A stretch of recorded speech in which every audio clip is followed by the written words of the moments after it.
know.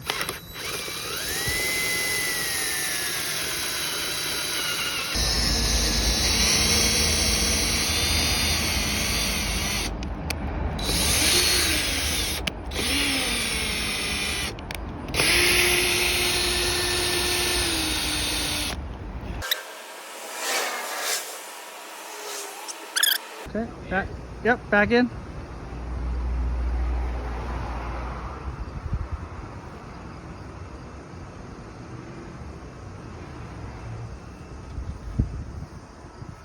There's my hero and special helper.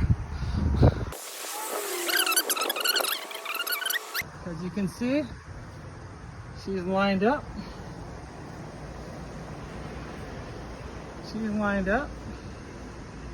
The only thing is this piece here doesn't go in the way it should. It was always sticking out on mine, not quite that far, but I think that's going to be just fine. Right, major undertaking today. I got the awning back on. Few little tweaks that weren't quite captured in the video. The first was the awning track where it attaches to the RV.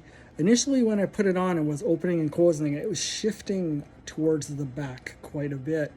And we were puzzled for a little bit, and then I remembered about the awning screw that goes through the track to hold the awning tight. So we closed the awning almost completely, lined it where it needed to be, put some self-tappers in, because I couldn't even see where the old holes were, but there were no screws in the awning. And the moment we did that, the awning stopped shifting. So huge success on that front. Do I have an awning? Yes. Opens, close. The bottom part doesn't suck in as tight. Mine never did, but it wasn't quite that bad. So I'm just going to buy, I think they're $6 for a pair of them Velcro straps that I'll use for when I'm traveling. I'll just put them on the bottom there and hold it in tight. Not that I think anything would happen the way it is. That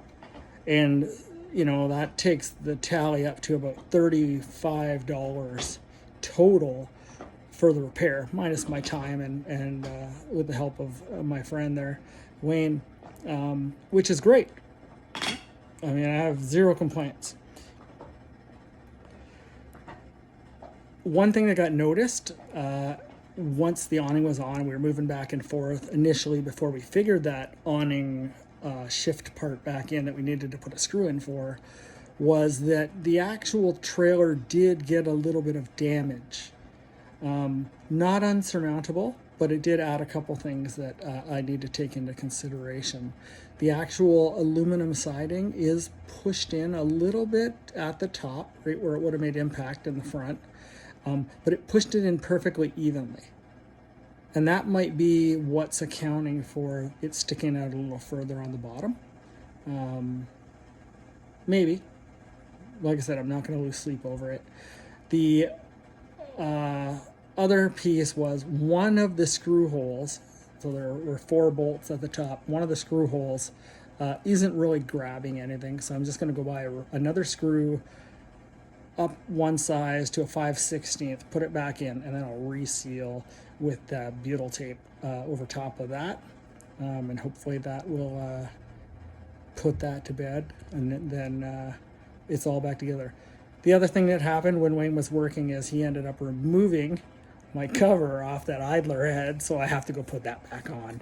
And yeah, he broke a tab off, so I'm going to do another little weld touch-up, but I'm not going to do a video on it because it's going to look just as ugly as the last one, and it's going to do the job. So I'll get it put back together, get it put back on, and we're back to camping, and I'm $35, and what do you figure? How many hours do you figure I put into that trailer? 10? Sure. 10 hours. So even at $100 an hour, I'm still way under anything I would have spent. So that's the good news. The only other loss or struggle that I have is the LED light strip has pulled a little bit from under the awning, so it's sticking out 4 or 5 inches.